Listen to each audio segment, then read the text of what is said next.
देश भगत कॉलेज बर्डवाल धुरी दे एजुकेशन विभाग वालों नवीं राष्ट्रीय सिक्ख्या नीति उपर एक रोज़ा सैमीनार करवाया गया। इस सैमीनार विच doctor Harvinder Kaur dean social sciences Punjabi university Patiala बतौर मुख मेहमान, doctor Dinesh Chahal central university Haryana बतौर की नोट स्पीकर अते doctor Vinay Sofat RK Arya college Nawanshahr बतौर रिसोर्स परसन शामिल हुए। इस सैमीनार का मुख मंतव नवीं सिक्ख्या नीति के ਵੱਖ-ਵੱਖ पहलुआं ते चर्चा करना सी। College principal doctor Balbir Singh ने विभाग के मुखी प्रोफैसर हरप्रीत कौर समूह स्टाफ मैंबरस अते विद्यार्थियों नूं सैमीनार सफलतापूर्वक आयोजित करने लई वधाई दित्ती।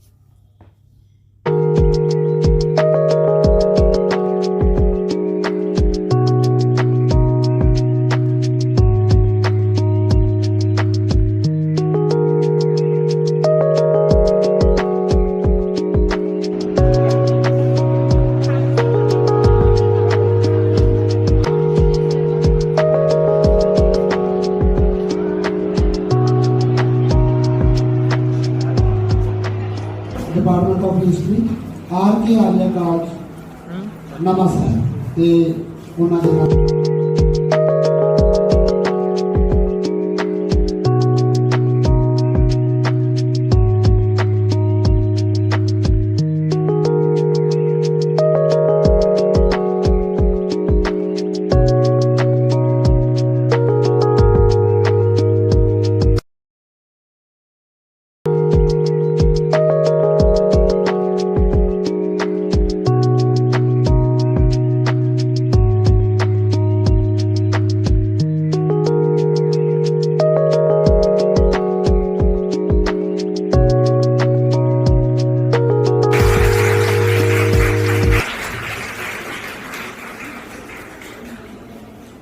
ਹੁਣ ਅਸੀਂ यूनिवर्सिटी धुरी ਲਈ खड़े होवांगे। यूनिवर्सिटी धुरी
तनख्वाह क्यों देना या इन्नी गल क्यों मानना।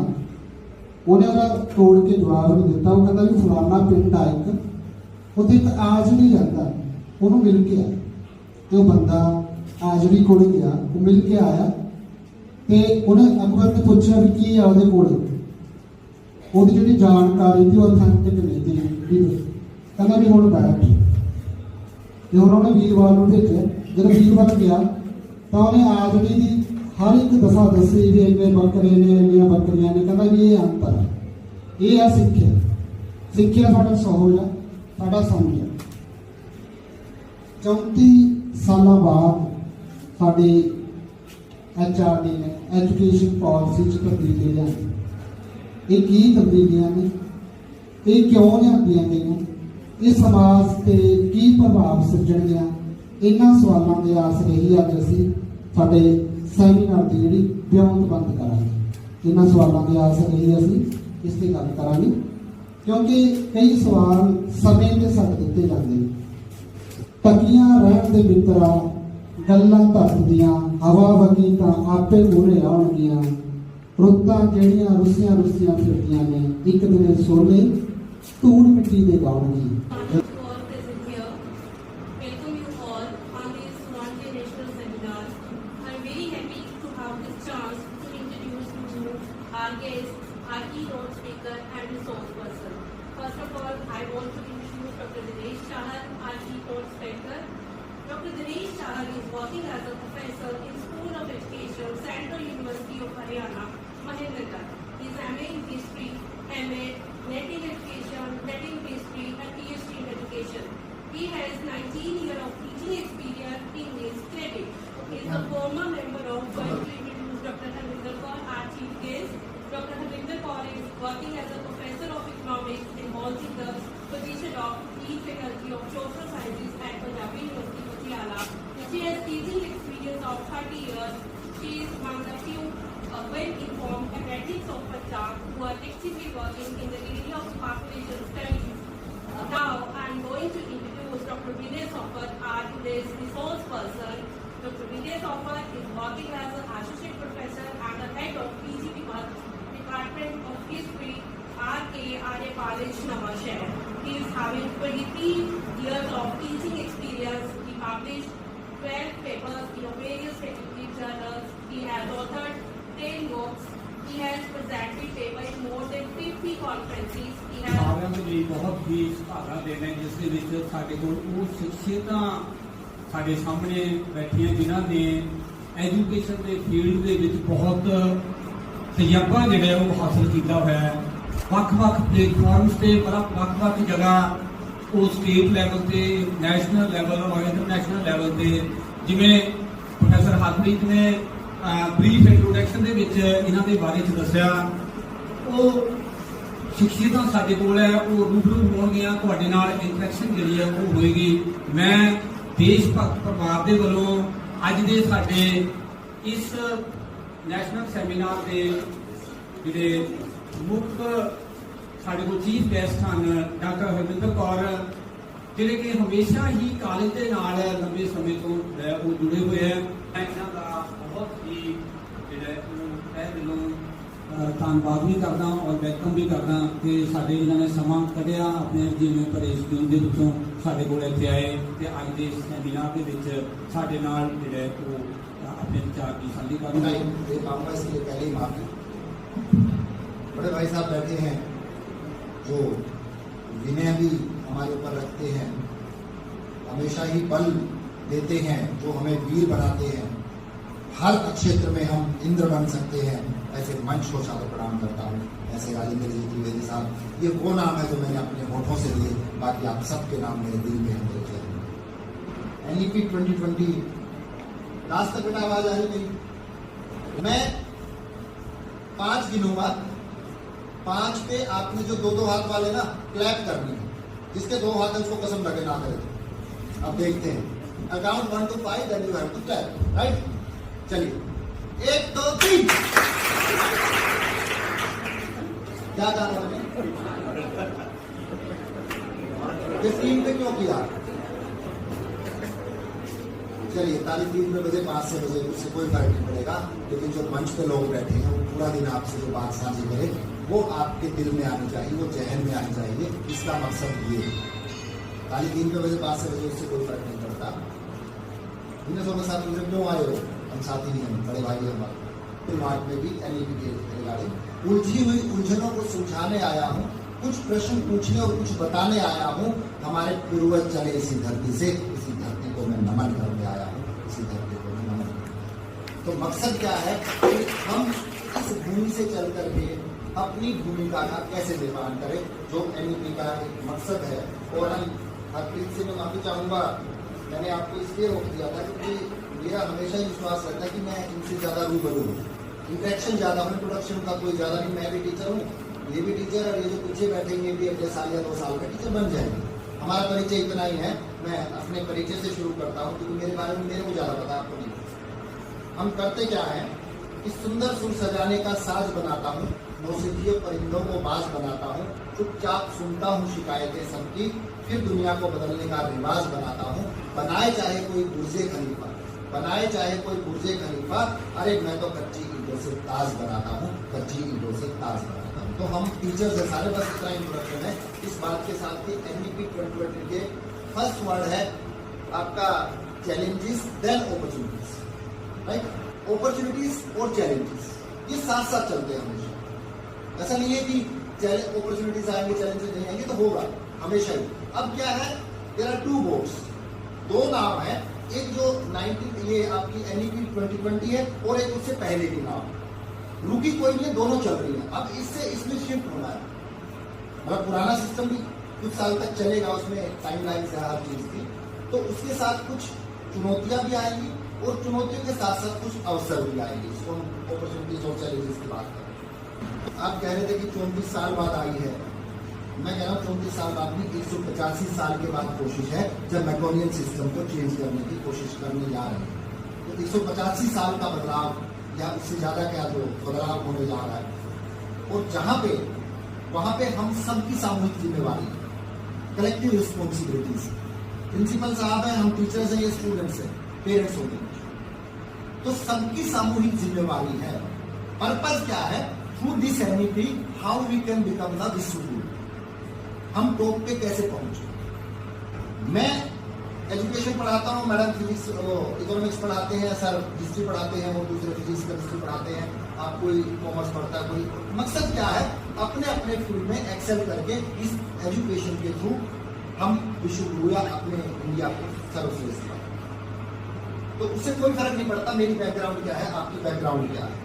जैसे इवनिंग में क्या होते हैं, सारे पंछी एक पेड़ पे आके बैठ जाते हैं, उनका कलर, उनकी भाषा, उनका साइज अलग अलग, कि वन के पंछी आने को पर ठिकाना एक है। एनईपी का मकसद क्या है, इंडिया को विश्व गुरु बनाना।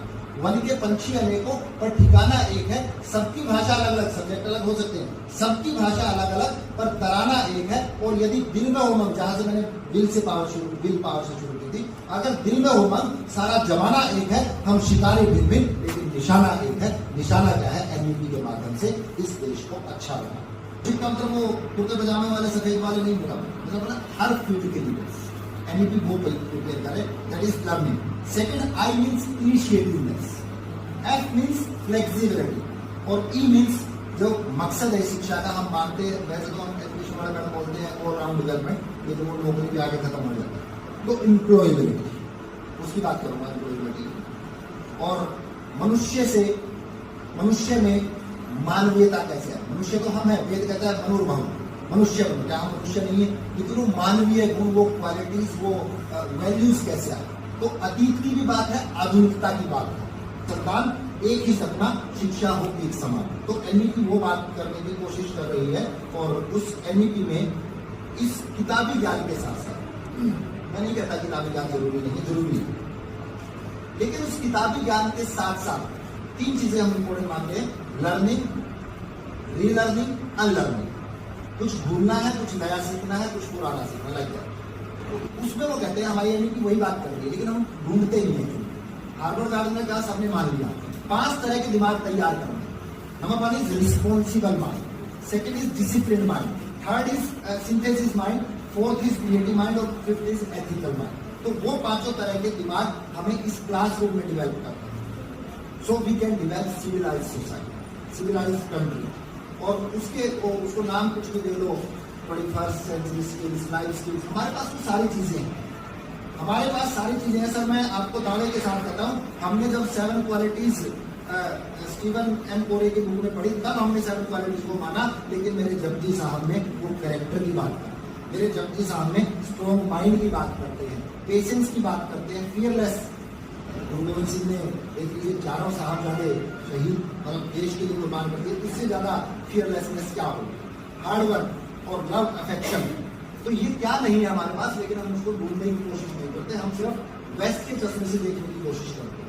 25 साल तक अगर आपने विद्या अर्जित नहीं की, 50 साल तक धन अर्जित नहीं किया और 75 साल तक पुण्य अर्जित नहीं किया, तो अंत में क्या करोगे?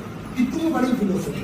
सब जरूरी है, धन भी जरूरी है, विद्या भी जरूरी है, पुण्य भी जरूरी है। देशभगत कॉलेज जिसका नाम ही देशभगत हो, उसमें आप शिक्षा ग्रहण कर रहे हैं, अच्छी बात है। सबने बताया कि समाज के लिए ट्रस्ट कितना अच्छा काम करती है। मैं आप सबका आभारी भी हूँ। इन्हीं शब्दों के साथ कि शुक्र है शिक्षक हूँ, कुछ और नहीं। शुक्र है शिक्षक हूँ, कुछ और नहीं। मैं और सड़क भी जाती है, मैं और सड़क एक जैसे कहलाते हैं। हम वही रहते हैं, सबको अपनी मंजिल पर पहुंचाते हैं। वही किताबें, वही क्लास है, वही कॉलेज यूनिवर्सिटी, वही किताबें, वही कक्षा कक्ष, पर होता कभी और नहीं। शुक्र है मैं शिक्षक हूँ, कुछ और नहीं। तो आपका परिचय और मेरा परिचय इतना ही था, आप लोग की शिक्षक बन जाए।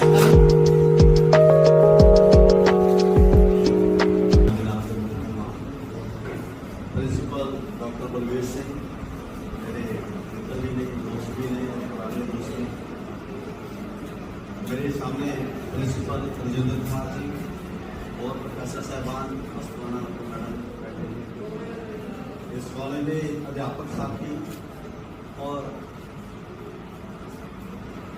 हिंदुस्तान की वो नौजवान पीढ़ी जिन्हें लिए न्यू एजुकेशन पॉलिसी 2020 बनाई जा रही है। एंशियंट इंडियन कल्चर के मुताबिक चीज़ां चलणगियां, वो मंदिरां दे नाल मिल के चलणगियां, वो पाठशालावां बन गई। और ਜਿਹੜੀਆਂ ਉਸ ਤੋਂ ਬਾਅਦ कुछ नवे लोग आए जिन्हों ने एक नवी इतिहास ਨੂੰ ਜਿਹੜਾ बनाया, क्योंकि बनाना ਹੁੰਦਾ हरेक ने ਜਿਹਦੇ आना ਹੁੰਦਾ, ਉਹਨਾਂ ਦੇ ਨਾਲ मदरसे जुड़े। वो मदरसिਆਂ 'ਚ एजुकेशन ਦਾ दौर ਚੱਲ ਪਿਆ। पर उस दौर ਦੇ ਵਿੱਚ भी human development, basically character development, वो बंद नहीं हुई, वो बंद नहीं हुई। उस तो बाद एक ऐसा मॉडल आया जिस मॉडल को असीं रोक नहीं सी सकते। एक ਜਿਹੜੀ ਵਾਰੀ ਲੋਕੀ ਇਹ ਵੀ ਸਵਾਲ ਖੜਾ ਕਰਦੇ ਵੀ ਕੀ ਅਸੀਂ ਉਹ ਪੁਰਾਣੇ ਸਿਸਟਮ 'ਤੇ ਜਾ ਸਕਦੇ? ਨੋ ਬੇਟਾ, ਕਦੇ ਪਾਣੀ ਉੱਪਰ ਨਹੀਂ ਚੜਾਇਆ ਜਾ ਸਕਦਾ। ਪਾਣੀ ਨੇ ਆਪਣੇ ਬਹਾਵ ਦੇ ਵਿੱਚ ਹੀ ਜਾਣਾ ਹੁੰਦਾ, ਲੇਕਿਨ ਉਸ ਬਹਾਵ ਨੂੰ ਸਮਝਣ ਔਰ ਦੇਖਣ ਦੀ ਲੋੜ ਹੁੰਦੀ ਹੈ। ਉਸ ਬਹਾਵ 'ਚ ਅਸੀਂ ਆਪਣੇ ਆਪ ਨੂੰ ਕਾਇਮ ਕਿੱਦਾਂ ਰੱਖ ਸਕਦੇ ਹਾਂ, ਇਹਦੀ ਸਾਨੂੰ ਜ਼ਰੂਰਤ ਹੈ। ਉਸ ਤੋਂ ਬਾਅਦ ਇੱਕ ਸਿਸਟਮ ਆਇਆ ਸਾਡੇ ਕੋਲੇ ਜਿਹਨੂੰ ਅਸੀਂ ਨਾਰਮਲੀ ਮੈਕੌਲੇ ਸਿਸਟਮ ਕਹਿੰਦੇ। तो मैकॉले ने जो इस तरह की डिबेट हुई, इतिहास अगर पढ़ रहे हो या नहीं पढ़िया तो पढ़ना चाहिए, उत्थे एक डिबेट हुई। वो डिबेट अज भी इस न्यू एजुकेशन पॉलिसी भी खड़ी है और उस डिबेट के उत्ते अज राजनीति भी होती है और साडी स्टेट नहीं होती, हिंदुस्तान की लगभग हर स्टेट होती है। और डिबेट की हुई कि हिंदुस्तान च जिहड़ी सिक्ख्या हैगी है, एजुकेशन है, वो साडी देसी भाषा में होगी या इंग्लिश में होगी। डिबेट 1835 तो पहला भी है, आज तो पौने 200 साल पहला डिबेट हो रही थी हिंदुस्तान। फर्क कहना है कि उस डिबेट को करने वाला हुक्मरान विदेशी से और आज इस डिबेट को करने वाले साडे हुक्मरान देसी ने और सियाप देसी। और उस डिबेट उन्हें फैसला किया कि नहीं, इस ध्यान देना गल समझने की लोड़ है। और मैं इस गल नहीं जाना कि क्यों की तो बाद की गल है, उन्होंने नजरिया, लेकिन मैं तुहानू सवाल पूछना कि तुसीं उहदा सवाल लभना। उन्हें उदों फैसला किया कि नहीं, तो तुसी मैकॉले ने जो पढ़ते हो, वो कहता कि हिंदुस्तान दी भाषावां, चाहे वह फारसी है चाहे वह संस्कृत है, क्योंकि दूसरी भाषावां तो विकसित ही नहीं सी, वो भाषावां दे विच इन्ना दम नहीं कि आने वाले दुनिया दी चुनौतियां को स्वीकार कर सकन और दुनिया के नवे आविष्कारां की खोज को संभाल सकन। इस करके देसी भाषावां दे विच शिक्षा नहीं हो सकती और दुनिया के विच अगर एजुकेशन चलेगी, it will be only through English that the education will be. ये मैकॉले और अज असीं क्योंकि आजाद हाँ तो बड़ा खुल के कहने कि नहीं, साडियां भाषावां तो बड़ियां विकसित है, साडियां भाषावां च सारी हिम्मत है। तो जे तुहाडियां भाषावां च हिम्मत सी तो उन्हां भाषावां दे विच ही सारे रिचुअल सुपरस्टिशंस फैलदे रहे तो तुहाडियां भाषावां रोकण च कामयाब नहीं हुई। करदे हैं लेकिन बच्चों को आईलैंड के सेंटर च भेजण दी गल करदे हैं। गल असीं लोकतंत्र दी करदे हैं, लेकिन पंजाब भवन च तस्वीर महाराजा रणजीत सिंह दी लावांगे। We will have to see what we want. नाम है महाराजा रणजीत सिंह का विरोध किया, ਨਾ ਮੈਂ ਕਿਸੇ ਹੋਰ ਮਹਾਂਪੁਰਸ਼ ਦਾ ਵਿਰੋਧੀ ਹਾਂ, ਮੈਂ ਤਾਂ ਸਿਰਫ ਗੱਲ ਕਰਦਾ ਕਿ ਸਾਡੇ ਸੋਚਣ ਦੇ ਤਜਰਬੇ ਕੀ ਨੇ, ਸਾਡੇ ਆਈਡੀਅਲ ਕੀ ਨੇ। ਜੇ ਆਈਡੀਅਲ ਕਿੰਗਸ ਨੇ ਤਾਂ ਕਿੰਗਸ ਦੇ ਆਈਡੀਅਲ ਲੱਭਣੇ ਪੈਣਗੇ ਤੇ ਕਿੰਗਸ ਦੇ ਵਰਗੇ ਸਾਨੂੰ ਸੋਚ ਬਣਾਉਣੀ ਪਊਗੀ। ਜੇ ਆਈਡੀਅਲ ਡੈਮੋਕ੍ਰੇਸੀ ਦੇ ਨੇ ਤਾਂ ਡੈਮੋਕ੍ਰੈਟਿਕ ਆਈਡੀਅਲਸ ਬਣਾਉਣੇ ਪੈਣਗੇ। ਦੋ ਚੀਜ਼ਾਂ ਮਿਕਸ ਹੋ ਕੇ ਤਾਂ ਨਹੀਂ ਚੱਲ ਸਕਦੀਆਂ। ਤੇ ਜੇ ਚੱਲ ਸਕਦੀ ਹੈ ਤਾਂ ਇੰਜਾਮ ਅਸੀਂ ਭੁਗਤ ਰਹੇ ਹਾਂ ਔਰ ਅਗਲੇ 30 ਸਾਲ ਤੱਕ ਭੁਗਤਾਂਗੇ। 25% ਪੰਜਾਬ ਖਾਲੀ ਹੋ ਰਿਹਾ, ਅਗਲੇ 20 ਸਾਲਾਂ 'ਚ ਹੋਰ ਹੋ ਜਾਊਗਾ। So we will have to see ਕਿ ਵੇਅਰ ਵੀ ਵਾਂਟ। ਉਹ ਪਹਿਲਾਂ ਸਕੂਲ ਔਰ ਕਾਲਜ ਦੋਨਾਂ ਦੇ ਵਿੱਚ ਚੱਲਦੀ ਸੀ, ਹੁਣ ਕਾਲਜ ਤੋਂ ਖਤਮ ਹੋ ਗਈ, ਹੁਣ ਸਕੂਲ ਦੇ ਵਿੱਚ ਚਲੀ ਗਈ। ਉਹਦੇ ਵਿੱਚ ਹੋਰ ਵੀ ਬਹੁਤ ਸਾਰੀਆਂ ਤਬਦੀਲੀਆਂ ਦੀ ਗੱਲ ਕੀਤੀ ਗਈ, ਸਕਿੱਲ ਡਿਵੈਲਪਮੈਂਟ ਦੀ ਗੱਲ ਉਹਦੇ ਵਿੱਚ ਕੀਤੀ ਗਈ, ਟੈਕਨੋਲੋਜੀ ਦੀ ਗੱਲ ਉਹਦੇ ਵਿੱਚ ਕੀਤੀ ਗਈ, ਸਸਟੇਨੇਬਿਲਿਟੀ ਦੀ ਗੱਲ ਉਹਦੇ ਵਿੱਚ ਕੀਤੀ ਗਈ। ਕੁੱਲ ਮਿਲਾ ਕੇ ਇੱਕ ਗੁੱਡ ਪਾਲਿਸੀ, ਉਹ ਪਾਲਿਸੀ ਸਾਡੇ ਲੰਬੇ ਸਮੇਂ ਤੋਂ ਚੱਲ ਰਹੀ ਸੀ, 30-35 ਸਾਲ ਤੋਂ ਚੱਲ ਰਹੀ ਸੀ। ਲੇਕਿਨ ਦੁਨੀਆ ਪਿਛਲੇ 20 ਸਾਲਾਂ 'ਚ ਇੰਨੀ ਤੇਜ਼ੀ ਨਾਲ ਬਦਲ ਗਈ ਕਿ ਉਹ ਪਾਲਿਸੀ ਦੇ ਵਿੱਚ ਸਾਨੂੰ ਕਮੀਆਂ ਔਰ ਖਾਮੀਆਂ ਨਜ਼ਰ ਆਉਣ ਲੱਗ ਗਈਆਂ। ਕਿਉਂਕਿ ਅਸੀਂ ਫਰਕ ਕਿੱਥੇ ਰੱਖਿਆ, ਮੈਂ ਜਿੱਦਾਂ ਗੱਲ ਜਦੋਂ ਸ਼ੁਰੂ ਕੀਤੀ ਸੀ ਲੋਕ ਤੇ ਫਿਰ ਦੁਬਾਰਾ ਪਹਾੜਿਆ। ਅਸੀਂ ਪਾਲਿਸੀ ਬਣਾਈ, policy was good, theory was good, plan was good, but implementation was bad. ਉਸ ਸਕੀਮ ਨੂੰ ਠੀਕ ਕਰਨ ਦੇ ਲਈ ਅਸੀਂ ਇੱਕ ਦੂਜੀ ਸਕੀਮ ਲਿਆਂਦੀ। ਉਹ ਸਕੀਮ ਕਾਮਯਾਬ ਹੋਈ ਕਿਉਂਕਿ ਉਹਦੇ ਵਿੱਚ ਸਾਡੀ ਇੰਪਲੀਮੈਂਟੇਸ਼ਨ ਨੂੰ ਬਿਹਤਰ ਕੀਤਾ ਗਿਆ। ਉਹ ਕੀ ਕੀਤਾ ਗਿਆ? ਆਧਾਰ ਕਾਰਡ। ਜਿਹੜਾ ਆਧਾਰ ਕਾਰਡ ਆਇਆ ਉਹ ਕਿਸੇ ਬੰਦੇ ਕੋਲੇ 2 ਆਧਾਰ ਕਾਰਡ ਦੇ ਹੈ, ਜੇ ਹੈ ਤਾਂ ਕੋਈ ਲੱਖਾਂ 'ਚ ਇੱਕ ਹੋ। ਟੁੱਟਦਾ ਕਿੱਦਾਂ? ਕਿਉਂਕਿ ਅਸੀਂ ਆਪਣੀਆਂ ਮਾਨਸਿਕਤਾਵਾਂ ਨਹੀਂ ਖੋਲਦੇ। ਸੁਸਾਇਟੀ ਵਿੱਚ ਹੈ, ਉਹਨਾਂ ਨੇ ਦਰੇਸ਼ ਜੀ ਨੇ ਬਿਲਕੁਲ ਕਿਹਾ ਇਹ ਕਿਸੇ ਇੱਕ ਬੰਦੇ ਦਾ ਕੰਮ ਨਹੀਂ। We have to move collectively. ਲੇਕਿਨ ਕਲੈਕਟਿਵਲੀ ਦਾ ਮਤਲਬ ਇਹ ਨਹੀਂ ਕਿ ਅਸੀਂ ਸਾਰੇ ਅੱਖਾਂ ਬੰਦ ਕਰਕੇ ਇੱਕ ਦੂਜੇ ਦੇ ਮਗਰ ਚੱਲਣਾ। ਕਲੈਕਟਿਵ ਦਾ ਮਤਲਬ ਹੈ ਕਿ ਹਰ ਬੰਦਾ ਸੋਚੂਗਾ। ਇਹ ਨਹੀਂ ਕਿ ਮਿਲੇ ਸੋਬਤ ਦੇ ਕੰਮ ਜਿੰਨੇ ਲੱਗਿਆ ਸੋਚ ਪਰਸਨ ਦੇ ਤੌਰ ਤੇ ਬੋਲ ਕੇ ਚਲਾ ਗਿਆ, ਹੁਣ ਸਾਡਾ ਕੰਮ ਖਤਮ ਹੋ ਗਿਆ। Note at all. ਤੁਹਾਡਾ ਕੰਮ ਅੱਜ ਤੋਂ ਬਾਅਦ ਸ਼ੁਰੂ ਹੋਇਆ ਹੈ। ਹਰ ਇੱਕ ਸ਼ਖਸ ਨੇ ਇਸ ਨੂੰ ਪੜ੍ਹਨਾ ਹੈ, ਸੋਚਣਾ ਹੈ, ਵਿਚਾਰਨਾ ਹੈ ਔਰ ਉਸ ਨੂੰ ਗੱਲ ਨੂੰ ਅੱਗੇ ਲੈ ਕੇ। ਮੇਰੀ ਆਪਣੀ ਦੁਨੀਆ 'ਚ ਕ੍ਰਾਈਸਿਸ ਖੜਾ ਹੋ ਜਾਣਾ ਵੀ ਸਾਡੇ ਇੰਗਲਿਸ਼ ਦੇ ਟੀਚਰ ਸਰਪਲਸ ਹੋ ਗਏ, ਪੰਜਾਬੀ ਦੇ ਹੋਣਗੇ। ਪਰ ਨਿਊ ਐਜੂਕੇਸ਼ਨ ਪਾਲਿਸੀ ਦਾ ਕਹਿ ਰਹੀ ਹੈ ਤੁਸੀਂ ਬੱਚੇ ਤੇ ਥੋਪੋਗੇ ਨਹੀਂ। ਔਰ ਮਿਡਲ ਕਲਾਸ ਦੀ ਅਸੀਂ 2 ਕਲਾਸਿਸ ਕਈ ਵਾਰੀ ਬਣਾ ਦਿੰਦੇ, lower middle class and upper middle class. ਅਸੀਂ ਉਹਨਾਂ ਨੂੰ ਕਿਹਾ ਕਿ ਜੇ ਇਹ ਲੱਖਾਂ ਦੀ ਤਾਦਾਦ ਵਿੱਚ ਵਿਦਿਆਰਥੀ ਨਾ ਪੜ੍ਹੇ ਹੁੰਦੇ ਤੇ ਸਾਡੀ ਸੁਸਾਇਟੀ ਅੱਜ ਲੋਅਰ ਮਿਡਲ ਕਲਾਸ ਵੀ ਨਹੀਂ ਸੀ ਹੋਣੀ, ਉਹ ਥੱਲੜ ਦੀ ਕਲਾਸ 'ਚ ਬੈਠੀ ਹੋਣੀ ਸੀ। ਸਾਡੀ ਇਹੀ ਕੰਟਰੀਬਿਊਸ਼ਨ ਹੈ ਕਿ ਅਸੀਂ ਉਸ ਕਲਾਸ ਨੂੰ ਪੜ੍ਹਾ ਕੇ ਉਹਨਾਂ 'ਚ ਕੋਈ ਟੀਚਰ ਬਣਿਆ, ਕੋਈ ਬਿਜ਼ਨਸਮੈਨ ਬਣਿਆ, ਕੋਈ ਡਾਕਟਰ ਬਣਿਆ, ਕੁਝ ਨਹੀਂ ਬਣਿਆ, ਕੋਈ ਅਨਪੜ੍ਹ ਰਹਿ ਗਿਆ। ਲੇਕਿਨ ਉਹਦੇ ਬਾਵਜੂਦ ਸੁਸਾਇਟੀ ਦੀ ਪਰਸੈਂਟੇਜ 10-15% ਹੀ ਸਹੀ, 20% ਹੀ ਸਹੀ, ਲੇਕਿਨ ਉਹ ਲੋਅਰ ਕਲਾਸ ਤੋਂ ਲੋਅਰ ਮਿਡਲ ਕਲਾਸ ਔਰ ਲੋਅਰ ਮਿਡਲ ਕਲਾਸ ਤੋਂ ਅਪਰ ਮਿਡਲ ਕਲਾਸ ਆਈ ਹੈ। ਇਹੀ ਸੁਸਾਇਟੀ ਦੀ ਗੱਲ ਹੈ। This is the contribution. ਉਹ ਜਿਹੜੀ ਕੰਟਰੀਬਿਊਸ਼ਨ ਹੈਗੀ ਉਹਨੂੰ ਤੁਸੀਂ ਅਗਰ ਇਗਨੋਰ ਕਰੋਗੇ, ਕਿਉਂਕਿ ਸਾਡੀ ਜਿਹੜਾ ਇੱਕ ਦੂਜਾ ਇੱਕ ਬੇਸਿਕ ਸਿਸਟਮ ਸਾਨੂੰ ਫਰਕ ਸਮਝਣ ਦੀ ਲੋੜ ਹੈ। ਹਾਲਾਂਕਿ ਅਸੀਂ ਉਸ ਸਿਸਟਮ ਨੂੰ ਹੁਣ ਖੁਦ ਹੀ ਤੋੜਨ ਲੱਗੇ ਹੋਏ ਹਾਂ ਔਰ ਉਹਨੂੰ ਰੋਕਣਾ ਵੀ ਸੰਭਵ ਨਹੀਂ ਹੈ। ਲੇਕਿਨ ਉਹਦਾ ਵਾਇਆ ਮੀਡੀਆ ਕਰਨਾ ਪਊਗਾ। ਕੱਢ ਪਾਵਾਂਗੇ ਜਾਂ ਨਹੀਂ ਕੱਢ ਪਾਵਾਂਗੇ ਨਵੀਂ ਪੀੜ੍ਹੀ ਦੇ ਹੱਥ 'ਚ ਹੈ। ਸਾਡੀ ਪੀੜ੍ਹੀ ਤਾਂ ਕੰਜ਼ਿਊਮ ਹੋ ਕੇ ਖਤਮ ਹੋ ਜਾਂਦੀ। ਇਸ਼ੂ ਜਿਹਦੇ ਵਾਸਤੇ ਆਪਾਂ ਨੂੰ ਬੜੀ ਜਾਗਰੂਕਤਾ ਦੀ ਲੋੜ ਹੈ ਕਿ ਨੈਸ਼ਨਲ ਐਜੂਕੇਸ਼ਨ ਪਾਲਿਸੀ ਜਿਹੜੀ ਹੈ ਉਹ ਅਸੀਂ ਸਮਝ ਸਕਦੇ ਹਾਂ 2020 ਦੇ ਕੀ ਪਾਲਿਸੀ ਹੈ, ਕੀ ਚੈਲੰਜਿਸ ਨੇ, ਕੀ ਓਪਰਚੁਨਿਟੀਜ਼ ਨੇ, ਟੀਚਰਸ ਨੂੰ, ਇੰਸਟੀਟਿਊਸ਼ਨਸ ਨੂੰ, ਸਟੂਡੈਂਟਸ ਨੂੰ ਇਹਦੇ ਬਾਰੇ ਨੌਲੇਜ ਹੋ ਸਕੇ ਔਰ ਇੰਨੇ ਅੱਛੇ ਵਿਚਾਰ ਅਸੀਂ ਸੁਣ ਸਕੇ ਡਾਕਟਰ ਦਿਨੇਸ਼ ਦੇ, ਡਾਕਟਰ ਜੀ ਦੇ। ਸੋ ਸਭ ਤੋਂ ਪਹਿਲਾਂ ਤਾਂ ਉਹਨਾਂ ਨੂੰ ਬਹੁਤ ਬਿਗ ਅਪਲਾਸ ਹੈ ਡਾਕਟਰ ਬਲਜੀਤ ਸਿੰਘ ਜੀ। ਤੇ ਮੈਂ ਉਹਨਾਂ ਦਾ ਧੰਨਵਾਦ ਵੀ ਕਰਦੀ ਹਾਂ ਕਿ ਉਹਨਾਂ ਨੇ ਪਹਿਲਾਂ ਡਰਾਫਟ ਜਦੋਂ ਆਇਆ ਸੀ ਪਾਲਿਸੀ ਦਾ ਉਦੋਂ ਵੀ ਮੈਨੂੰ ਇਨਵਾਈਟ ਕੀਤਾ ਸੀ ਤੇ ਹੁਣ ਜਦੋਂ ਅਸੀਂ ਫਾਈਨਲ ਪਾਲਿਸੀ ਤੇ ਡਿਸਕਸ ਕੀਤਾ ਉਦੋਂ ਵੀ ਮੈਨੂੰ ਉਹਨਾਂ ਨੇ ਬੁਲਾਇਆ। ਸੋ ਮੈਂ ਉਹਨਾਂ ਦਾ ਬਹੁਤ ਧੰਨਵਾਦ ਕਰਦੀ ਹਾਂ। ਸੋ ਹੁਣ ਮੈਂ ਜਦੋਂ ਆਪਾਂ ਚੈਲੰਜਿਸ ਦੀ ਗੱਲ ਕਰਦੇ ਹਾਂ ਨਿਊ ਐਜੂਕੇਸ਼ਨ ਪਾਲਿਸੀ ਦੀ ਤਾਂ ਉਹ ਗੱਲ ਜਿਹੜੀ ਹੈਗੀ ਹੈ ਇੰਪਲੀਮੈਂਟੇਸ਼ਨ ਦੇ ਨਾਲ ਜਿਹੜੀ ਹੈਗੀ ਚੱਲਦੀ ਹੈ। ਹੁਣ ਤੱਕ ਕਰਨਾਟਕਾ ਨੇ ਇਸੇ ਤਰ੍ਹਾਂ ਹੀ 2020 ਦੇ ਵਿੱਚ ਇੰਪਲੀਮੈਂਟੇਸ਼ਨ ਜਿਹੜੀ ਹੈਗੀ ਉਹ ਸ਼ੁਰੂ ਹੋ ਗਈ ਹੈ। ਇਸੇ ਤਰ੍ਹਾਂ ਹੋਰ ਵੀ ਬਹੁਤ ਸਾਰੀਆਂ ਸਟੇਟਸ ਨੇ ਉਹਨਾਂ ਦੀ ਕਾਫੀ ਵੱਡੀ ਡਿਸਕਸ਼ਨ ਜਿਹੜੀ ਹੈ ਕਰ ਲਈ ਹੈ ਤੇ ਫੇਜ਼ਡ ਮੈਨਰ ਦੇ ਵਿੱਚ ਇਹਨੂੰ ਸ਼ੁਰੂ ਕੀਤਾ ਹੈ। ਮਤਲਬ ਕਿ ਇਸ ਪਾਲਿਸੀ ਦੇ 2 ਪਾਰਟਸ ਨੇ, ਸਕੂਲਸ ਨਾਲ ਸੰਬੰਧਿਤ ਤੇ ਹਾਇਰ ਐਜੂਕੇਸ਼ਨ ਨਾਲ ਸੰਬੰਧਿਤ। ਤਾਂ ਸਭ ਤੋਂ ਪਹਿਲਾਂ ਮੈਨੂੰ ਲੱਗਦਾ ਹੈ ਕਿ ਸਰਕਾਰਾਂ ਨੇ ਸਕੂਲ ਲੈਵਲ ਤੇ ਕਿ ਜਿਹੜਾ 5 ਦੇ ਵਿੱਚੋਂ ਸਟਾਰਟਿੰਗ ਜਿਹੜੀ ਹੈ ਤੀਜੇ ਸਾਲ ਦੇ ਵਿੱਚ ਬੱਚੇ ਦੀ ਉਹਦੇ ਵਿੱਚ ਜਿਹੜਾ ਈਸੀ ਵਾਲਾ ਕੰਪੋਨੈਂਟ ਹੈ ਭਾਵੇਂ ਉਹ ਵਿਦੇਸ਼ਾਂ ਤੋਂ ਲਿਆ ਹੋਇਆ ਹੈ but that is most important. ਆਪਣੇ ਇੱਥੇ ਜਿਹੜਾ ਹੈ ਅਦਰਵਾਈਜ਼ ਆਪਾਂ ਕਹੀਏ ਕਿ ਛੋਟੇ ਬਹੁਤ ਜਿਹੜੇ ਹੈਗੇ ਨੇ ਆਂਗਨਵਾੜੀ ਕੇਂਦਰ ਹੁੰਦੇ ਸੀਗੇ ਤੇ ਇਸ ਕਿਸਮ ਦੇ ਈਸੀ ਜਾਂ ਆਪਾਂ ਕਹੀਏ ਕਿ ਪ੍ਰੋਪਰ ਜਿਹੜੀ ਸਕੂਲਿੰਗ ਹੈ ਉਹ ਜਿਹੜੀ ਹੈਗੀ ਹੈ 3 ਸਾਲ ਦੇ ਬੱਚੇ ਦੀ 4 ਸਾਲ ਦੇ ਦੀ 5 ਸਾਲ ਦੀ ਉਸ ਕਿਸਮ ਦੀ ਨਹੀਂ ਸੀ। ਤਾਂ ਮੀਨਸ ਕਿ ਜੇ ਤੁਸੀਂ ਹਰ ਇੱਕ ਨੂੰ ਐਕਸੈਸ ਜਿਹੜੀ ਹੈਗੀ ਹੈ ਸਕੂਲ ਐਜੂਕੇਸ਼ਨ ਦੀ ਦੇਣੀ ਹੈ ਤਾਂ ਈਸੀ ਤੋਂ ਸਟਾਰਟ ਕਰਨਾ ਪਏਗਾ। जब फंडिंग का इशू, चैलेंजेस का इशू काफी शुरू हो गए हैं, ठीक है ना। मतलब ये कि सब तो पहला तो ग्रास रूट लेवल पे ही फंड्स जोड़े हैं वो कितना जनरेट होंगे कि गवर्नमेंट की पॉलिसी होएगी that is not very much clear, ठीक है ना। आंगनवाड़ी का अपन वही बात है जितना फॉर एग्जाम्पल देश का कास्ट का भी अपना स्कूल है, ठीक है।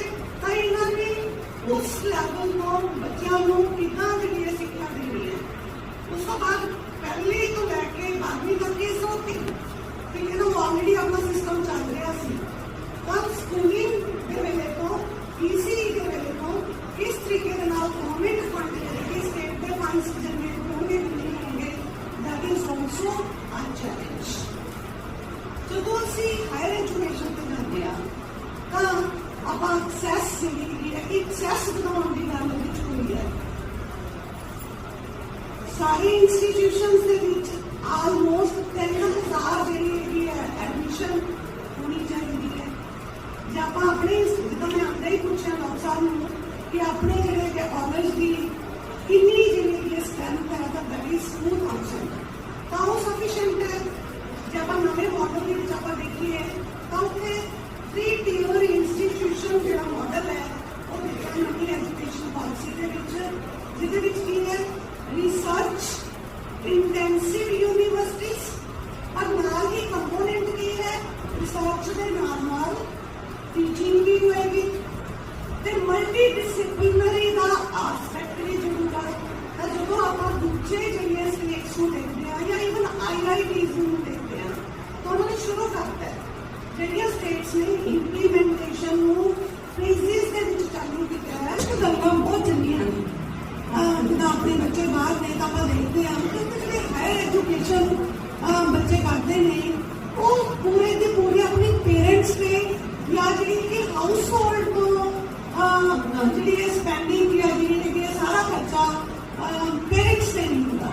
ਉਹਦੇ ਵਿੱਚ ਕੀ ਹੈ ਕਿ ਜਿਹੜੇ ਹਾਇਰ ਐਜੂਕੇਸ਼ਨ ਕਰਨ ਵਾਲੇ ਸਟੂਡੈਂਟਸ ਨੇ ਉਹ ਥੋੜੀ ਅਰਨਿੰਗ ਕਰਦੇ ਨੇ ਤੇ ਇਸ ਕਿਸਮ ਦੀ ਜਿਹੜੀ ਹੈਗੀ ਹੈ ਮਾਡਲ ਦੀ ਆਪਣੇ ਇੰਡੀਆ ਦੇ ਵਿੱਚ ਆਪਣੇ ਸਟੇਟ ਦੇ ਵਿੱਚ ਇੰਪਲੀਮੈਂਟ ਕਰਨ ਦੀ ਜ਼ਰੂਰਤ ਹੈ ਕਿ ਤਾਂ ਕਿ ਇਹ ਬੱਚੇ ਜਿਹੜੇ ਹੈਗੇ ਨੇ ਇਹਨਾਂ ਨੂੰ ਜਿਹੜਾ ਟੀਚਿੰਗ ਦੇ ਵਿੱਚ ਜਾਂ ਹੋਰ ਜਿਹੜੀਆਂ ਹੈਗੀਆਂ ਆਪਣੀਆਂ ਜਿਸ ਤਰ੍ਹਾਂ ਦੀਆਂ ਕਾਲਜ ਦੀਆਂ ਲੋੜਾਂ ਯੂਨੀਵਰਸਿਟੀ ਦੀਆਂ ਲੋੜਾਂ ਹੁੰਦੀਆਂ ਨੇ ਉਹਦੇ ਅਕੋਰਡਿੰਗ ਇਹਨਾਂ ਨੂੰ ਇਨਵੋਲਵ ਕੀਤਾ ਜਾਵੇ ਤੇ ਇਹਨਾਂ ਦੀਆਂ ਪ੍ਰੈਕਟੀਕਲ ਅਪ੍ਰੈਂਟਿਸਸ਼ਿਪ ਦੀ ਗੱਲ ਜਿਹੜੀ ਨੈਸ਼ਨਲ ਐਜੂਕੇਸ਼ਨ ਪਾਲਿਸੀ ਕਰਦੀ ਹੈ ਕਿ ਤਾਂ ਕਿ ਇਹ ਪ੍ਰੈਕਟੀਕਲੀ ਕਿੰਨਾ ਇੰਪਲੋਇਮੈਂਟ ਲੈਣਾ ਉਹਦੇ ਕਾਬਲ ਹੋ ਸਕਣ ਤਾਂ ਇਸ ਤਰੀਕੇ ਦੇ ਨਾਲ ਸਾਨੂੰ ਸੋਚਣਾ ਪਏਗਾ। Thank you very much. ਅੱਗੇ ਜਨਰੇਟ ਕਰਨ ਕਿ ਬੱਚਿਆਂ ਨੂੰ ਪ੍ਰੈਕਟੀਕਲ ਨੌਲੇਜ ਦੇਣ ਲਈ ਜਾਂ ਸਕਿੱਲ ਡਿਵੈਲਪਮੈਂਟ ਦੇ ਲਈ ਉਹ ਉਹਨਾਂ ਦੇ ਲਈ ਜਿਹੜੇ ਟ੍ਰੇਨਿੰਗ ਸੈਂਟਰ ਜਿਹੜੇ ਹੈਗੇ ਕਾਲਜਿਸ ਦੇ ਜਾਂ ਫਿਰ ਯੂਨੀਵਰਸਿਟੀਜ਼ ਦੇ ਨਾਲ ਮਿਲ ਕੇ ਜਿਹੜਾ ਹੈ ਉਹ ਪ੍ਰੋਵਾਈਡ ਕਰਨ ਸੋ ਦੈਟ ਕਿ ਜਿਹੜੇ ਸਟੂਡੈਂਟਸ ਦੀ ਉਹਨਾਂ ਨੂੰ ਇੰਪੋਰਟੈਂਟੀ ਦੀ ਜਿਹੜੀ ਹੈਗੀ ਪ੍ਰੋਬਲਮ ਹੈ ਉਹ ਨਾ ਆਏ। ਅਗੇਨ ਵੀ ਆਰ ਥੈਂਕਫੁਲ ਸਾਡੇ ਜਿਹੜੇ ਵੀ ਗੈਸਟ ਆਏ ਨੇ ਸਭ ਦਾ ਜਿਹੜਾ ਹੈਗਾ ਧੰਨਵਾਦ।